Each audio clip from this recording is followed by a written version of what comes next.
Fairview's coffee has mysteriously gone missing. Mayhem ensues when strange, coffee-craving zombies plague the city. Detective Mickey Potatoes, an overworked public servant, uncovers why ordinary citizens are losing their minds and how to stop the coffee apocalypse. But it involves the mafia. And when you're dealing with mafia crime families, nothing is ever easy. The mafia controls everything in the city, including the police, including him. If he breaks the mafia, they will break him. So, the city is without coffee. The city is burning before his very eyes, but he's powerless. Detective Potatoes has the power to stop the coffee apocalypse, but if he does, he could lose everything.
The Immortal Mask, a 1970s superhero crime noir adventure that follows a retired soldier who is given a covenant interview with a death row inmate. What he learns from the interview thrusts him into Atlanta's shadowy underworld. He'll have to utilize his military training to survive from being hunted for the information that could topple the most powerful ruling class in the city. This is not a pre-order or a crowdfunding campaign. Get your books now at TheBaronEarlsShow.com.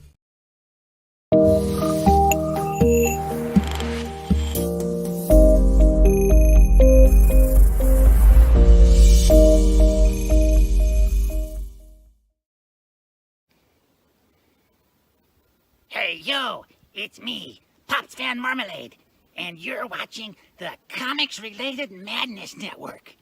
Huh? So come get some. CromCon.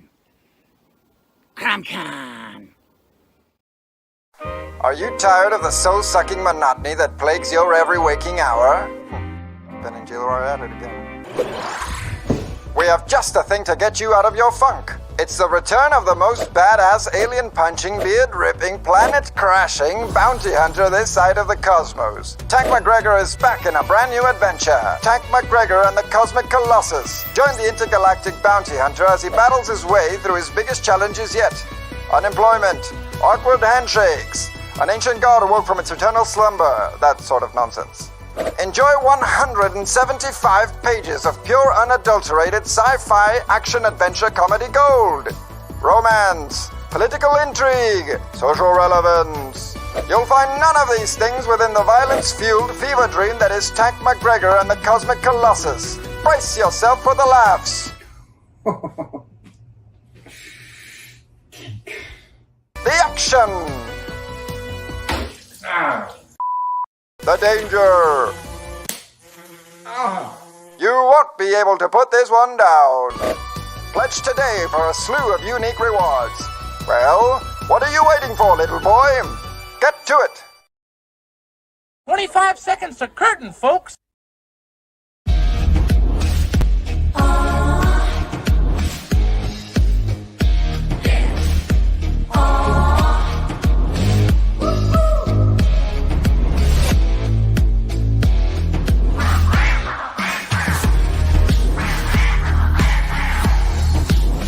Your favorite podcast, it's Critical Blast. Ladies and gentlemen, please welcome Ray Garza. Hello. Ray, welcome to the Critical Blast podcast. I have no idea how you found us. Nobody else does. So, but you did. You reached out and you showed me your book, and I said, yes, let's sit down and talk about this.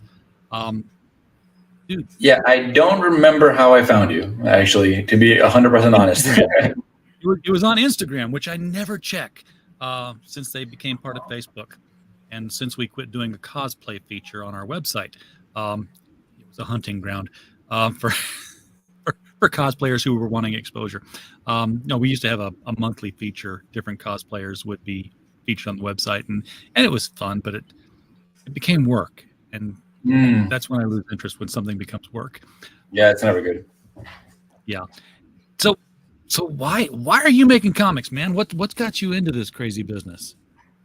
Well, I mean, I've always drawn my whole life. I've been a doodler, and I never really took any formal art education, but I've always drawn my own characters and just here on the side and on the side of notebooks and stuff like that.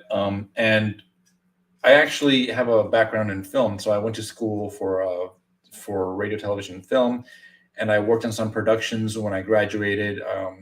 And I did a couple of short films and a feature film back in my 20s. But as time progressed, it became harder and harder to get people together and get a crew together and convince them to believe in your vision to make a film, So it became this huge time commitment of okay, what do I want to dedicate? What film of my own do I want to dedicate 3 years of my life to? And then possibly nothing happens of it, maybe it doesn't get accepted to festivals or whatever. It's such a cutthroat business. So it became harder and harder to make movies. So I wasn't doing that anymore, but I still needed to get my creative outlet out somehow. So I fell back on this little 15-page pilot that I had written for Tank McGregor, and I had written it for an animation. And so I had 15 pages of it. And the way it was written, I remember I wrote it a long time ago. I wrote it in half an hour. And I just, as a hobby, started putting pen to paper and making it into sequential art. And after a while, I realized I kind of had something. So then I started treating it with a little more respect, mind you, or a little more effort into it, And before I knew it, I had all my pencils done in 95 pages. And I realized, might as well ink it. Then I inked it, and then, might as well get it colored, and I had it colored. It all happened like without really ever planning on making a comic book. But before I knew it, I had a An book. accidental graphic novel. Pretty much, yeah. That's I've heard of things being created that way. I've had one book done that way that I worked on, but they're rare. So enjoy it. That's a book that demanded to be written, and it just picked you to make it happen. Yeah, exactly. We have an active chat here to find out about this. Mike Walters is out there, has stopped by to like and share, and we do appreciate that. Woody, cheers back to you, sir. Thank you for popping in. Dan Price, 139.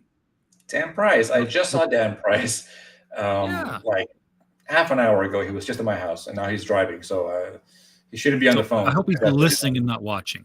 Yeah, right. Just Exactly. put the phone aside, Dan. Carrie also is here to say, hail, gents. Hail back, Carrie. Glad you're here. Woody just said he took a peek at the campaign, which you can all do. There's a link right under the video. You can click on it, opens in a new window. Pick out what you want. Pick out what strikes your fancy. It's a real easy campaign, folks. I've looked at it. It's not going to take a bunch of time to figure out which tier you want. I think there's one. But you can do all that while Ray is still here telling you about what's going on in the campaign. Yeah, you don't want to be seeing my ugly face. You can listen to me, but you don't want to be looking at this. Same with me, man. It's like that's why I'm growing this thing, so that I can eventually just kind of flip it up, and it'll just be cousin it with a pair of glasses. I wish I could grow a beard like that. This is maybe 6 months worth of work that I got going on right here. This is actually about 6 months worth of work, actually. Well, there you go. It's just a wintertime thing, and lo and behold, it happened.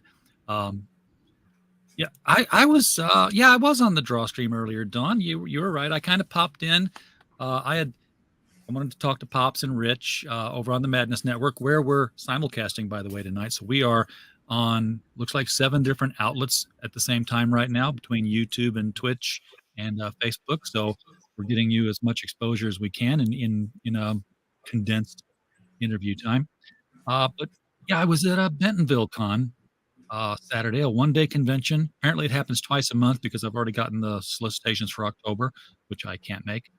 But we had a table there, and I had out, all the different overflow issues from projects that we've shipped for people, and sold some indie comics to people who'd never heard of them, of those titles.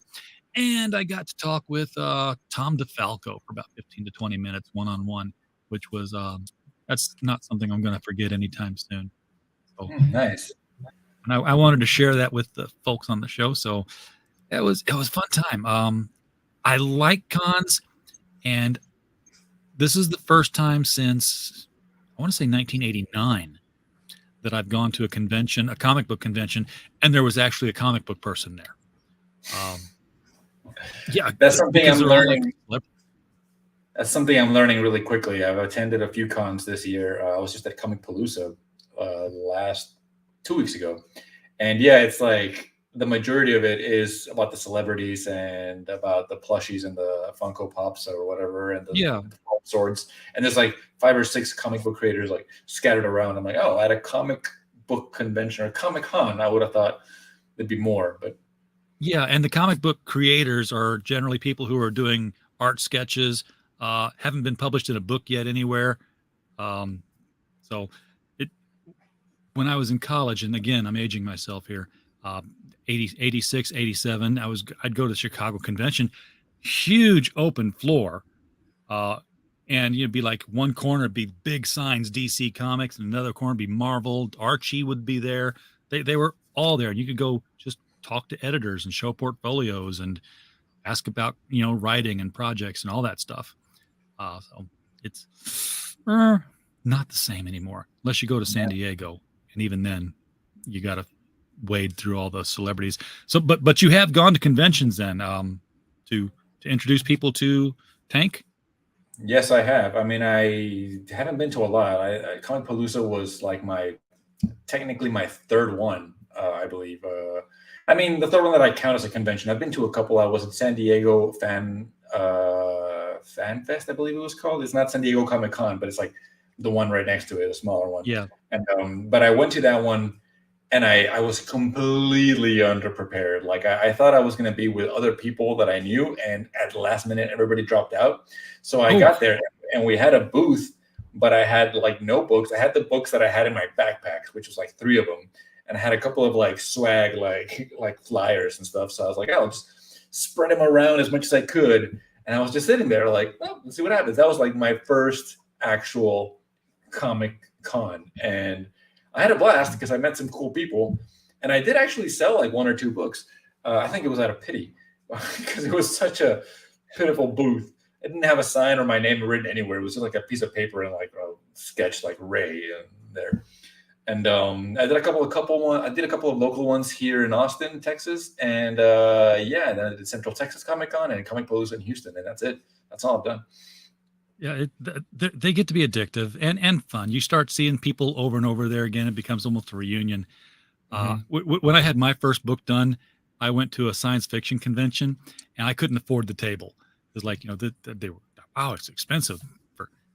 I'm buying tables now. I'm buying them now, folks. But I would wait until Sunday, because my theory was that on a 3-day con, you show up on Friday, and you just want to see everything first before you spend money, because you don't want to see something later that you want and you spent your money.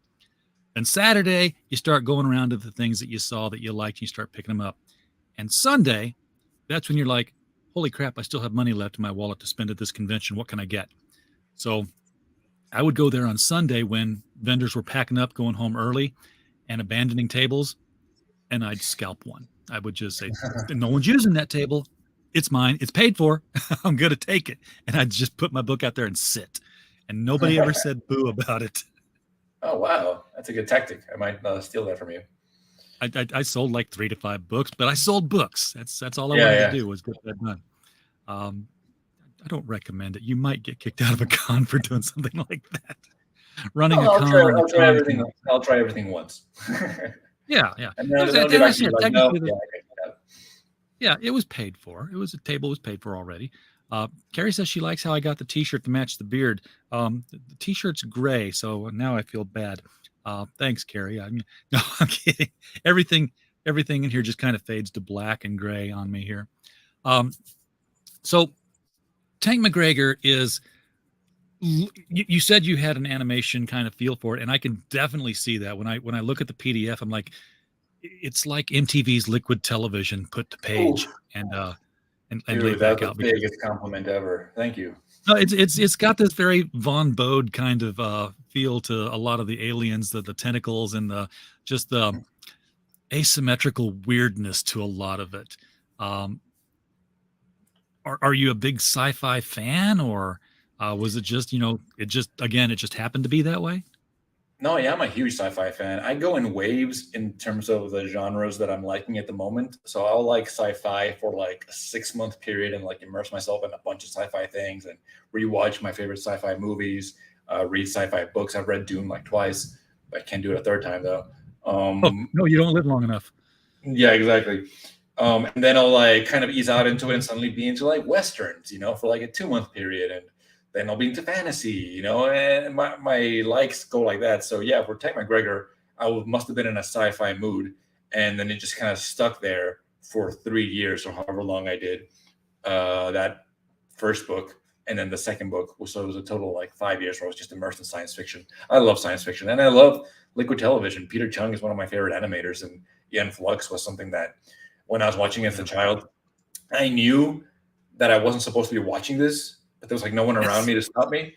But I didn't know what I was seeing. I didn't understand what the hell was going on. I just knew that it was really badass to watch, And then from that, it started like The Head, which was about a guy with a giant head and had an alien living inside the head. And again, like I didn't understand like the humor, if it had any. And I haven't seen those cartoons since. Like last time I saw them, I was my pre-teens, So I also saw the Max, which I revisited. I just saw clips of the Max this week. Yeah, the Max is so cool. Again, like didn't really know what was happening, but it was so cool and such a creative like vision from whoever was making it. I don't remember who the creator of that is. Sam Keith. Sam Keith. Okay, yeah, like it's all those things just kind of like were put away in the back of my head, and kind of regurgitated into my creative outlet of drawing. So yeah, Tank McGregor is a huge amalgamation of a bunch of different science fiction stories, and not tropes, but because I kind of try to take a trope and like kind of turn it on its head. It's the only way that I can feel comfortable doing it, and I don't feel like I'm ripping anyone off or cutting anyone short. So yeah, so he's that combined with the character himself is like an action hero from the 80s and 90s, you know, like your Van Dammes, your Stallones, your Schwarzeneggers, and to like a lesser extent, like Michael Dudikoff and like those lesser known ones. They're all put together in there into like Tank McGregor. He's just like badass, shoot first, ask questions later, and then finish it with like a one-liner. But in the book, Tank McGregor, his little one-liners make no sense. They don't have to do anything to do with what he just did. So he might like blast some fool and be like, that's what I call fast food. You know what I mean? Like maybe not. I don't think that's in the book, but that's the kind of like irreverence that he's just flooded with. Okay, that's yeah. I was going to say that. I kind of mentally cast Bruce Willis, the young Bruce Willis from Moonlighting, where you know he's smart ass and action hero kind of guy. Yeah. Let's show the people what we're talking about here, and the number is 1473, folks, with 35 backers. Let's change that tonight. Let's make something happen on this. So this is the trailer we already watched. Obviously, you were the star of your own show. That was a clever way of doing it. That was not you. I thought you just shaved. So you got somebody else to do that. Yeah, that was my brother. Well, that's why he looks so similar to you then. And maybe because he's wearing it. No, he's not wearing a similar shirt. I forget. Yeah, I'm glad you think so, because I think he got the looks, but I got the creative talent. Yeah, I used my brother because I told you I had a background in film. My brother's my actor. He's the person I've used in all my stuff. And I feel like when we're both together and don't really have a solid script, we come up with like, to us, it's hilarious shit. So like, that's how we went into this, going like, hey, I have an idea. I need to make a trailer for my Kickstarter. This is kind of what I'm thinking. Let's do it. And he's like, all right, awesome. And he like came up with the voice to read it like an old 1940s like radio announcer, like the high pitch, like, I don't know, buy Brando, you know, the brand for you, so, like that kind of stuff. So he came up with that, and just together we made that promo. Yeah, but it's a cool promo, because usually when it's live actors on there, it's somebody sitting in their chair telling you about the book. I'm like, oh no, and then it's like as soon as he falls down, I'm like, oh, this is gonna be different. Okay, I'm with this. So this is the cover for Tank McGregor. We used it for the background. I like. I don't mean this in a bad way, but I like the simplicity of the design. It's not overly detailed. It's very cartoony, but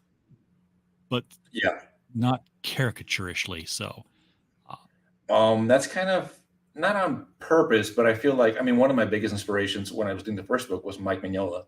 And it's far from simple. His art is far from simple, but it is very like minimalistic.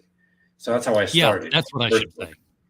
So this being my second, no, that's all right. And this being my second book, I just evolved as an artist. So I was putting actually even more detail and more attention to the individual characters and to the drawings, but it still maintained that like Tank McGregor, like you said, simplicity. So I didn't take it in a bad way at all. I think it's a compliment.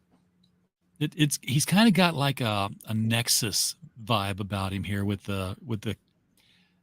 It's not really a uniform. It's not really a costume. It's just work attire with a visor. Yeah. It's just his visor and the jacket. When I was designing him, the visor was what changed the most, because I knew I wanted to have a helmet in a very Judge Dredd kind of way. Like he was never going to reveal his face. And the helmet went through so many iterations, because he had goggles at first. And I realized I didn't like drawing the goggles. Then I put the goggles up here because I figured circles, I could be very Hellboyish. I could be like look cool. But no, I'm just being derivative. So then it changed to like a sort of like more of a Star Wars Rebel Alliance kind of helmet, the ones they wear when they're in the X-Wings. And that was like too complicated to draw over and over and over. So at the very last minute, almost, having had already the whole thing drawn, I rewatched a movie called Johnny Mnemonic with Keanu Reeves. I don't know if you've ever seen that movie, but at one point he puts on a VR headset, and that's what it is. It's like two circles and just like a headset that just goes to this. And I was like, that's the one. That's the visor I'm going to use. So I just flat out ripped it off from Johnny Mnemonic. Well, it looks cool, and it definitely hides half his face.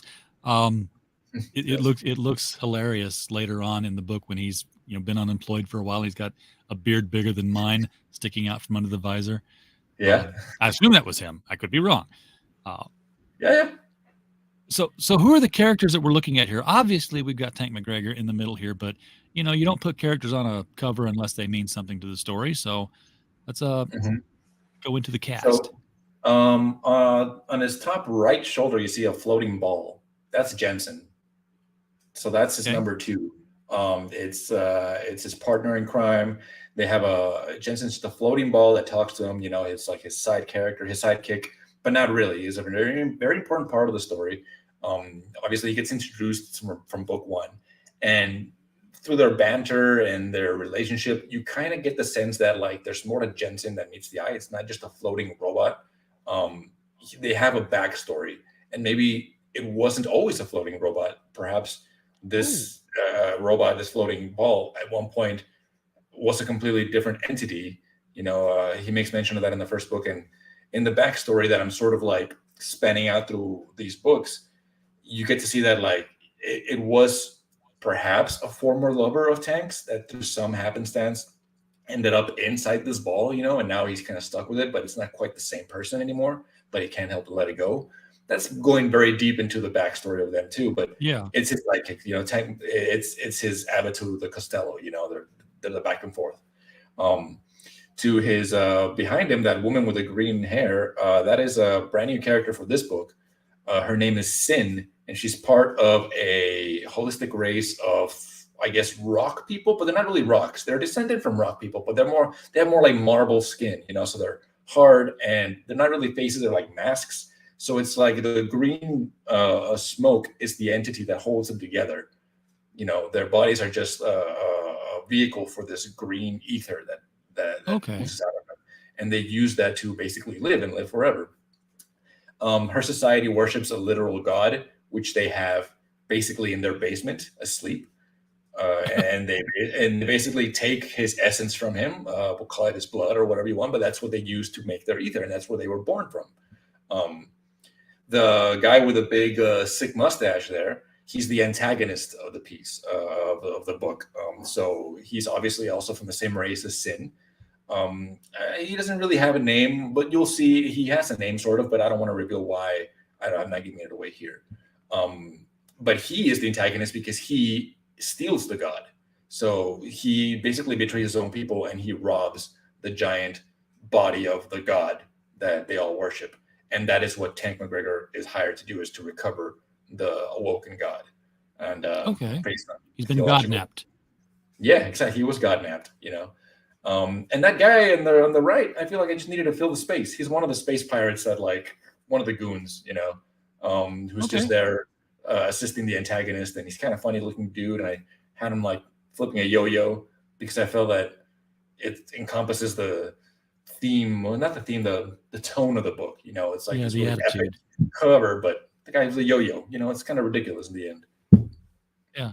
Then you got your generic stormtrooper, spaceball type warriors down here, and the really gross, moist tongues flickering up out of the ground around him here.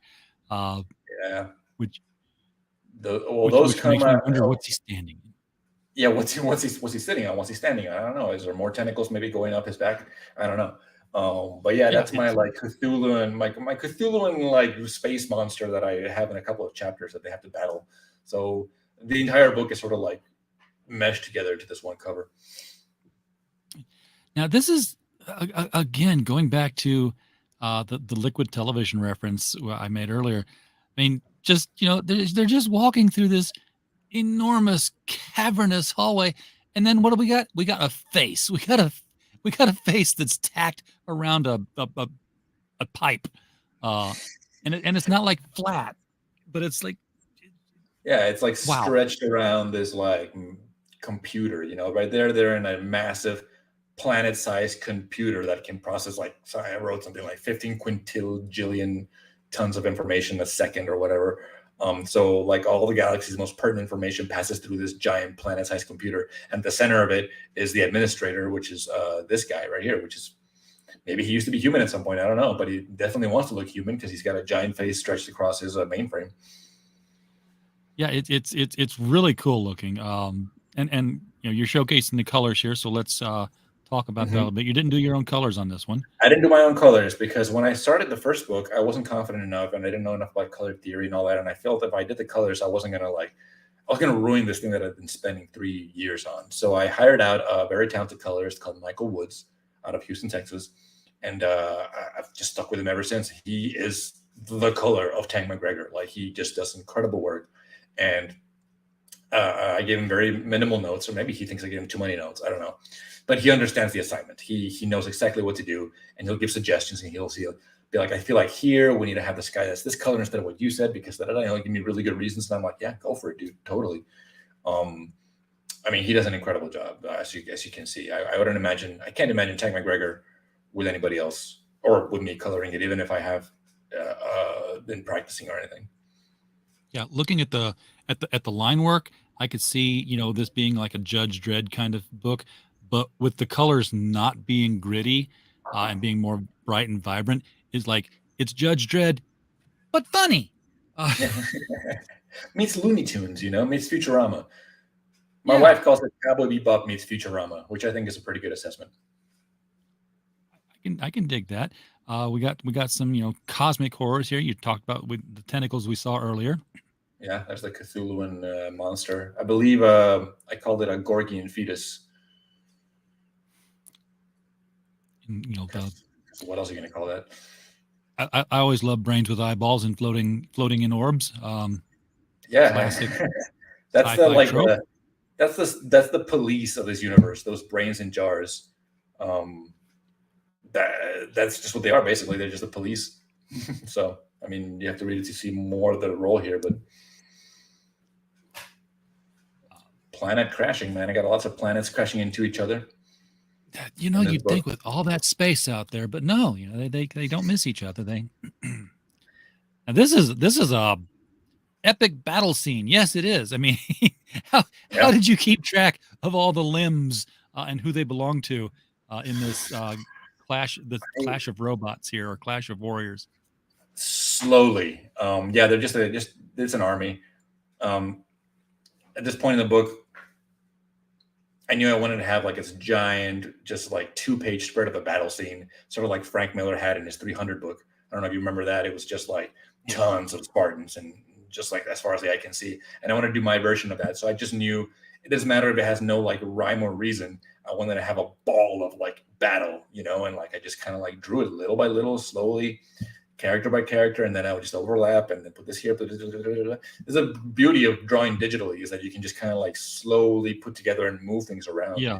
And this took I think it took like 2 or 3 days to finish. And I mentioned that I give my colorist Michael Woods notes for this. I sent him these pages. I basically just wrote, "I'm sorry," and gave it to him. And he did this. Like, it's incredible, I didn't even have to like really point out. Sometimes I have to like point out like this is hair and this is a hand or whatever, because I feel it's confusing. But no, there you go. And there's like, I snuck in like little references, and not references, but like Easter eggs in there, that are just for the reader to catch if they like really scrutinize the painting, the drawing. I was wondering, since you did it digitally, like if I were doing it digitally, I was like, okay, there can be a melee here. I'm going to draw a warrior here. That's a layer. I'm going to draw a warrior here. That's a layer. And I'm just going to take 150 layers and flatten them. And that'll look like that. If all I'm lucky. One layer, actually. All one layer. You do like to punish yourself. More like I like to keep myself. I know where I am. If I do more than one layer, I'll confuse myself. And that'll get me like more, that feels more tedious to me than just keep it on one. And this is, of course, are these the cops? I can't tell because they're global. No, those are not the cops. Included. Those are basically the same race of God worshipping goo people, smoke people. But some of them have helmets on. Some of them have taken the helmets off. Okay, the cops, so civil war. It's a civil war. Yeah. All right, and with all the rays and the lasers and the shooting back and forth, we've got one lone missile flying in willy-nilly. Like, yeah, makes it perfect. That's cartoon right there. Someone shot like an Acme missile for some reason, and it's not explained. That's somewhere in there. I have like a guy not even shooting. He's just like holding his phone, like taking a picture of everything. Like it's just chaos. So variant cover. Now this is a different art style. This is Rhys Jenkins. So Rhys Jenkins, yeah. Rhys Jenkins did the variant art. Rhys Jenkins is part of our comic book collective over at LKC at Lesser Known Comics. And I had seen some of the stuff. I'd never spoken to him, but I'd seen him like in our video chats, like when we have our group meetings. And I'd seen some of his art for some of the other stuff he's done for Mark, from like either them or us. He did a whole like 2-page spread. And I just said, this guy has to do a variant cover for me. And I like reached out to him, and he was like super gung-ho, and he did this incredible piece of art. I gave him the book to read, and I didn't tell him anything else. So he read the book, and he just took the bits and pieces that he thought were important. You'll see the space pirate there in the background, the chick with the hair, the spaceship, the eyeball, which makes it's like that eyeball is on like one frame of like the book. It's all there. It stuck out to him though. Yeah, eyeballs on the end of tentacles. I was just drawing one earlier this week for a story I'm editing. Can't go wrong with eyeballs on the end of tentacles. It's a thing. So here are the rewards. $10, you can get a digital copy, folks. And let me tell you, that's a deal, because I had the digital copy of this, and I want to say it was like 140 pages. It's 175. Off by 100. 175. 175. So yeah, I'm lowballing it there. 175 pages of story for $10. Heck of a deal. In fact, it's a heck of a deal at $20 for the physical copy, because this is not a floppy. This is a graphic novel. Nice and thick. I actually have the proof right here. So let me give you the big screen. This is what they send you before they give you like the whole printout of the batch you order. So yeah, you can see it's a pretty thick boy right there. Nice and floppy, nice and glossy. Nice square spine there. So square, you could really hit someone with this. That's what I wanted. That's what I requested. I want to make sure I can hit and knock someone out with a book. And they're like, we know. Exactly. If you've got a book that also, serves as a home defense weapon, you've got the perfect book for the home. You can get the variant for $30 because, it's a special artist. He got special rate of pay. Makes sense. We're used to that. And if you want both of them, there they are. Wait a second. No, that can't be right. No, $30 for. It's the first book, actually. So if you missed out on the first book, there it is. It's volume 1 and 2. Catch up tier. Yes. I was because I was going to ask you when you mentioned that this was the second book. I was like, how much do I need to know about the first book to enjoy the second book? Not at all. I made a very conscious choice to make them completely separate adventures, and they both have a solid ending. They're both really self-contained.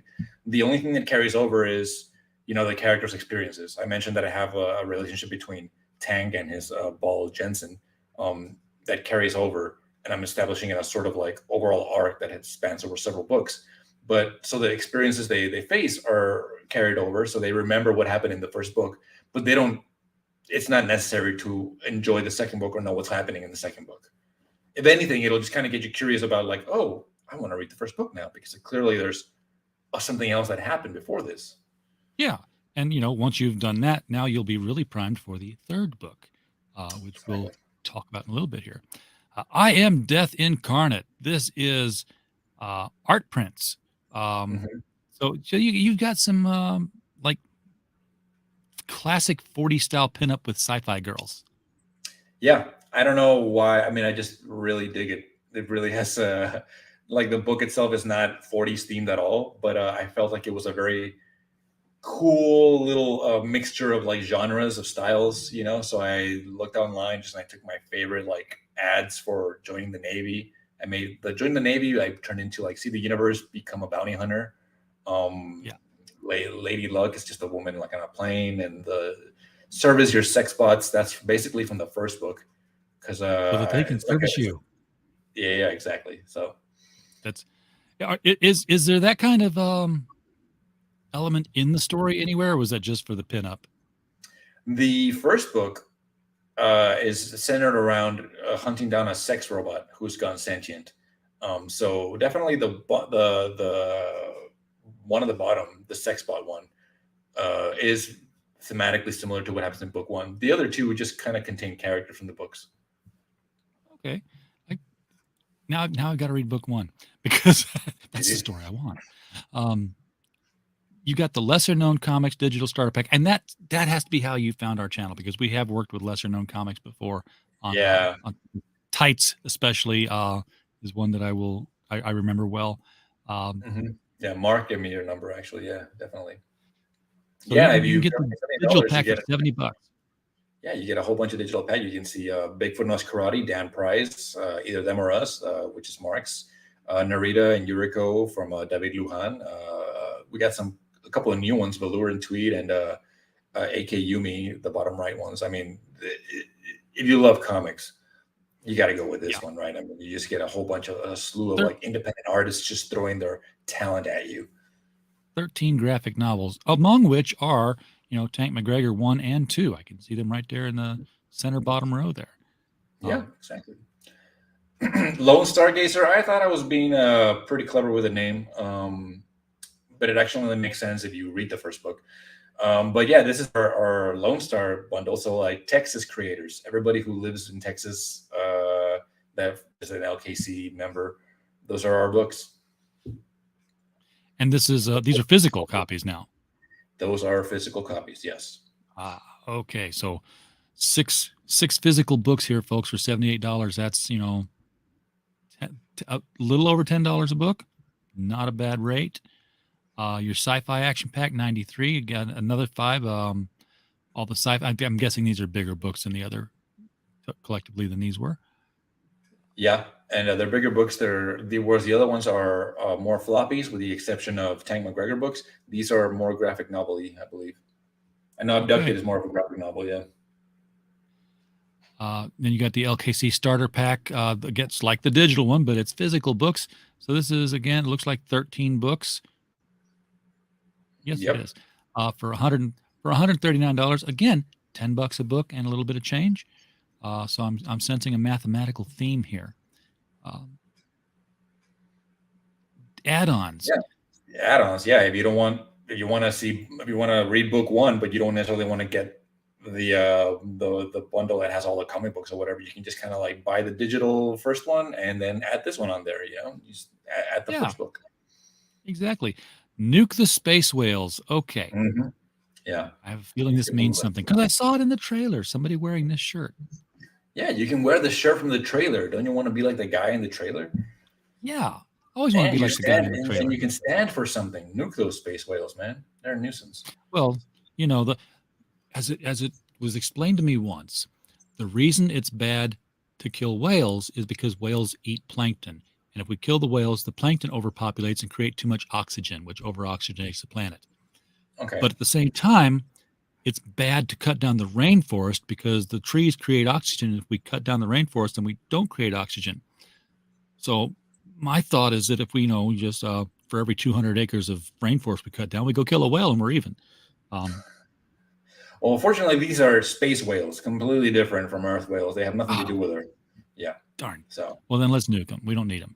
Exactly. I like this. I work with a lot of campaigns that are doing this. Working with one now. Send books to children's hospitals. For $5, this I see 2x. So I'm assuming 2 books go, or how is that? Yeah. working? For $5, you can send 2 copies of Super Wicked White Cell Squadron, which is Doug Knight's super awesome book. If you've never spoken to Doug Knight, he when he was a toddler, a young child, he had a tumor in the back of his head or the back of his eyeball, and they made him legally blind. And he still draws. Like, he basically overcame that, and now he's very altruistic and likes to give books to children's hospitals. So we added that tier on here to help him out. Yeah, I have had him on the show, not for this title, but for his other title. And we talked. Yeah. Here you can add on the art print. You can add on this art print, 8.5 by 11. So guess what? It's going to fit in the floppy in the bag with your floppy. Yeah. Those cool, sexy green alien girl. Who doesn't like that? Easy to find a frame for, because that's what I like to do with my art prints is frame them, which is what I would definitely do with this one. This one I would like, I want to scan it and then take it to someplace and have it printed on a tin sign. Yeah, it even has a tin rust ready for that to go on. I based that one off an old Jeep ad. So Jeep offered to get your parts surface for Jeep, and I just basically changed the Jeep to another company that's in the book and made it all robot themed. But I kind of recreated it almost exactly.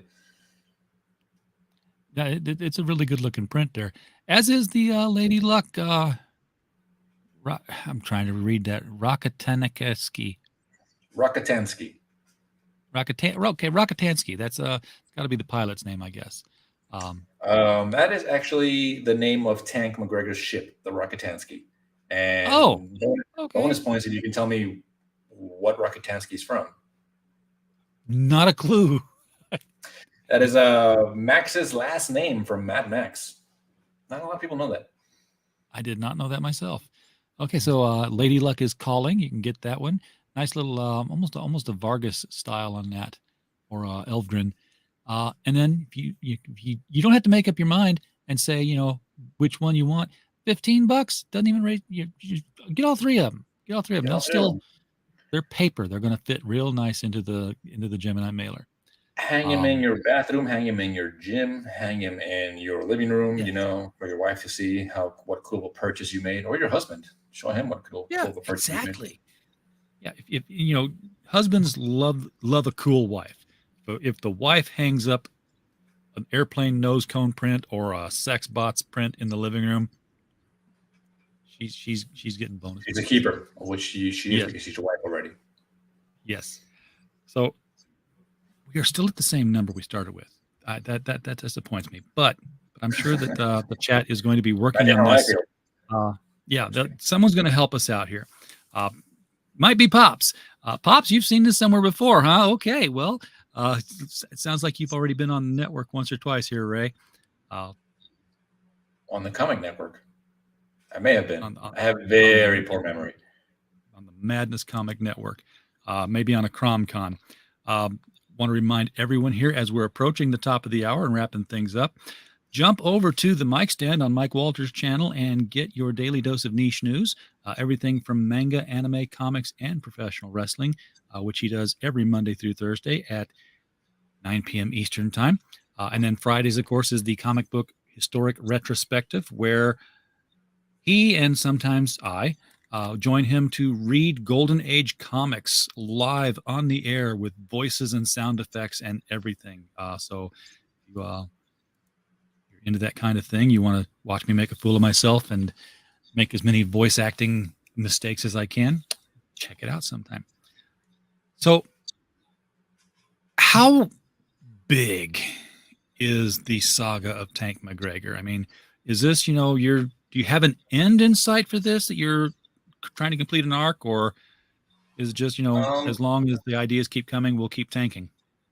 Yeah, the arc definitely does have, the character arc does have an end in sight. I mentioned that there's, beyond the adventures they go on, the relationship between Tank and his partner Jensen is something that I've been exploring more, and that has an arc, and you get hints and pieces of their backstory together, and that's all culminating into what's eventually going to be the third book, and possibly the fourth book. I haven't looked that far ahead, but I know I want to end it somehow and wrap it all up, all these little tidbits that I've been setting up for them both.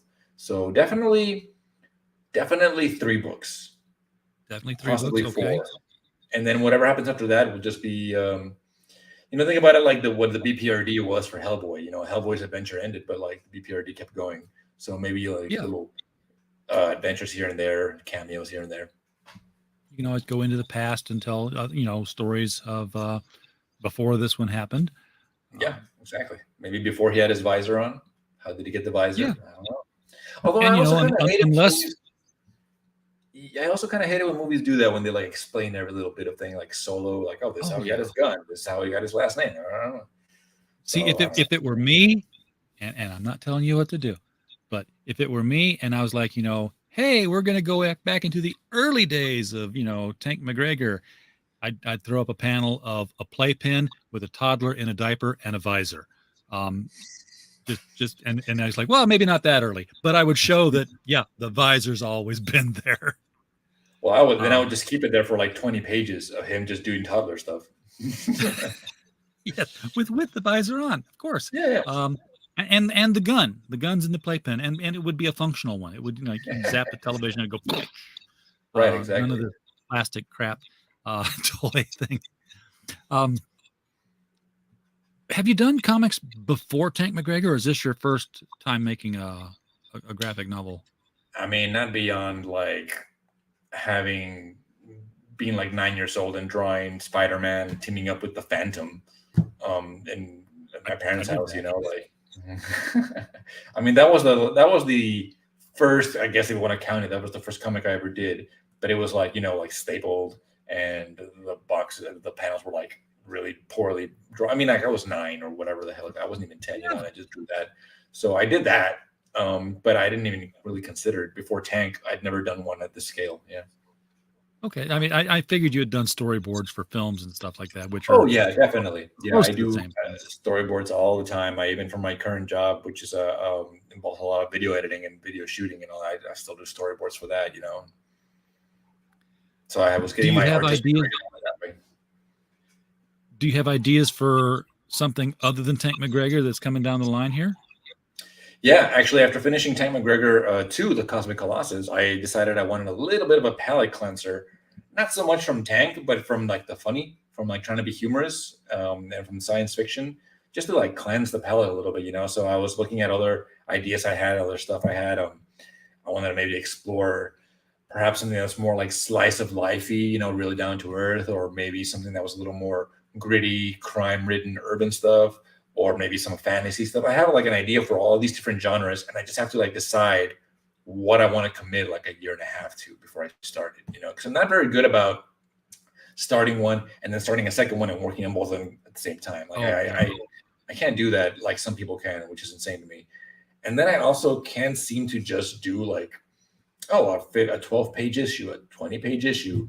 Like I have to go all in or nothing, or it really bothers me, which is why book 1 is 125 pages and book 2 is 175, right? Because I just can't stop until it ends organically. So I know it's going to be a time commitment. So that's why I'm like taking my time to like decide what I want to do. But I think I've landed on something that I want to try. So I've already started doing some character sketches, character concept art, and I've been immersing myself. Like I told you, I immerse myself in sci-fi or whatever. I've been immersing myself a lot into like several pieces of media in this genre. So I know you got the proof copy in your hands here, and the campaign is going on Kickstarter. Do you always get the book finished first before you launch the crowdfunder for it?